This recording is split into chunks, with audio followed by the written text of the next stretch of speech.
अस्सलाम वालेकुम, मेरा नाम है मकबूल अहमद और आप देख रहे हैं सदाए न्यूज़ वाराणसी। इस समय हम वाराणसी के बड़ी बाज़ार में हैं और हमारे साथ जुड़ चुके हैं समाजवादी पार्टी के प्रदेश सचिव शमीम साहब।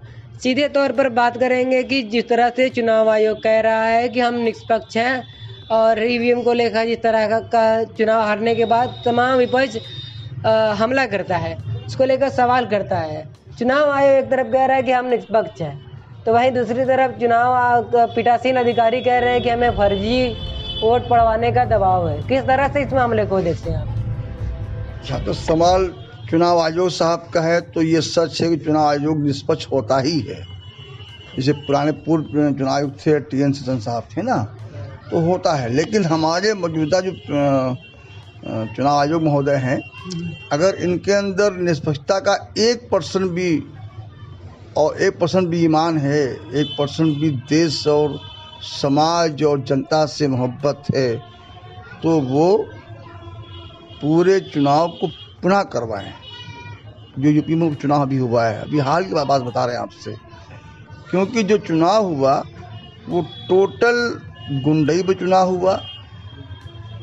पुलिस के आला अधिकारी, मतलब HSO तक के अधिकारी जो हैं, HSO या इंस्पेक्टर जो कोतवाल तक के अधिकारी, रिवाल्वर हाथ में लेके निहत्थी महिलाओं को डरवा रहे थे कि वोट देना आपको नहीं जाना है। इसका बाकायदा वीडियो वायरल हो रहा है कि वो निहत्थी मासूम अबला नारियों को वो हड़का रहे थे, रिवाल्वर तान कर हड़का रहे थे।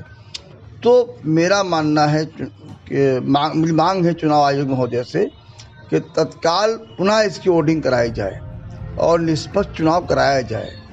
पीठासीन अधिकारी कह रहा है, उसका वीडियो आया है मेरे सामने, कि मुझ पे ऊपर से दबाव है चुनाव में फर्जी वोट करवाने के लिए। तो चुनाव आयोग महोदय को ज़रा सी भी ईमानदारी 1% भी उनके दिल के अंदर है, तो वो यूपी के सभी HSO से लेकर के और सभी उच्च प्रशासनिक वरिष्ठ अधिकारियों की वो पूरी जांच करवाएं, उनकी इनकम की जांच करवाएं और उनके खिलाफ कार्रवाई करें। क्योंकि मुझे पता है कि कोई भी IAS या IPS अफसर बड़ा है, तनख्वाह कितनी देते होंगे आप? 2 लाख 1.5 लाख TAD कितना मिलता होगा? उनके पास, उन लोगों के पास करोड़ों खरबों की प्रॉपर्टी है। चुनाव आयोग, आपके चैनल के माध्यम से चुनाव आयोग से मांग करता हूँ और सुप्रीम कोर्ट के चीफ जस्टिस से मांग करता हूँ कि उसकी जांच करवाई जाए, क्योंकि ये लोकतंत्र का मामला है। जनता के वोट का हनन किया जा रहा है।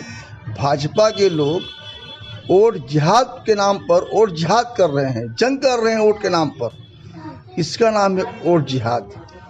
ऐसे में इसके पहले भी कई बार चुनाव हुआ, जहाँ जहाँ माहौल गड़बड़ाता है या EVM पकड़ी जाती है, 99% इसके पहले एक चुनाव में 99% चार्ज EVM थी।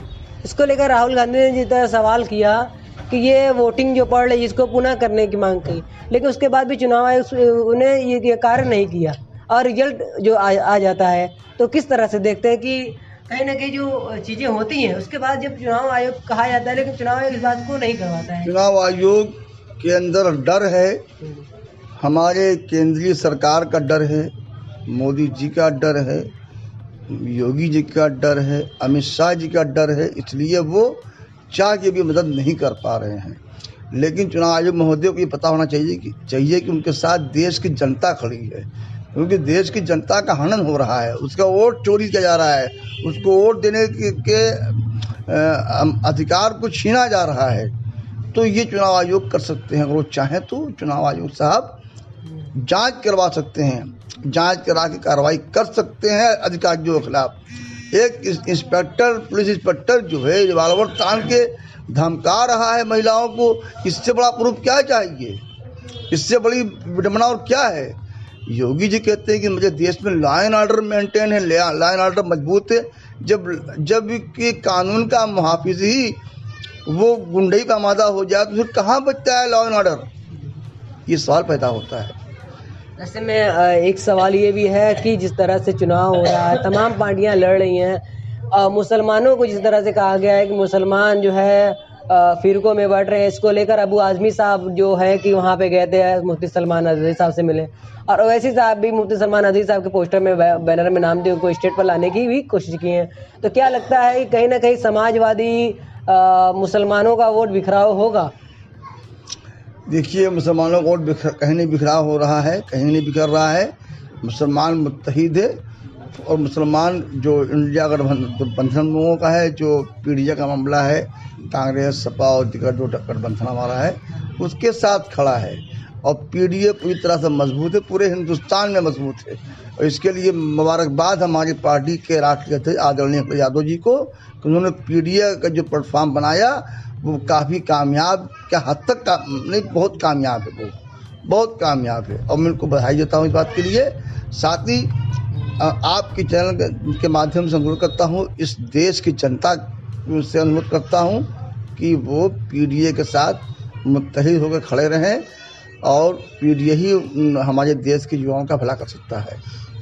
तो क्या लगता है कि जिस तरह से योगी जी ने बयान दिया था कि बटोगे कटोगे जो एक है सेफ है, क्या मुसलमान भी बढ़ रहे हैं? मुसलमानों की तरफ ये मैसेज था? मुसलमान वोटों में बढ़ता रहा पहले, अब नहीं बढ़ता। मुसलमानों क्या कई मुख्तलिफ फ़िरके हैं ज़रूर, लेकिन मुसलमान पहले मुसलमान है। ला इलाहा इल्लल्लाह मुहम्मद रसूलुल्लाह पढ़ने वाला, कलमा पढ़ने वाला मुसलमान मुत्तहिद एक है, और उसे किसी बिरादरी की ज़रूरत नहीं है। हमारे यहाँ कई बिरादरियाँ हैं, लेकिन हमारे यहाँ कलमा एक है, नमाज एक है, कुरान एक है, तो हम एक हैं। हम कहीं बिखरे हुए नहीं हैं। ठीक है, बिरादरियाँ छोटी बड़ी हैं, वो अलग मामला है, लेकिन मेरा आपके चैनल के माध्यम से कहना है कि जो हमारे देश का पिछड़ा तबका है, जो पीडीए से बिलोंग करता है, वो मुत्तहिद हो जाए, वो इंडिया गठबंधन के साथियों के साथ खड़ा रहे, उनको वोट करे और उनके साथ मुत्तहिद से खड़ा रहे।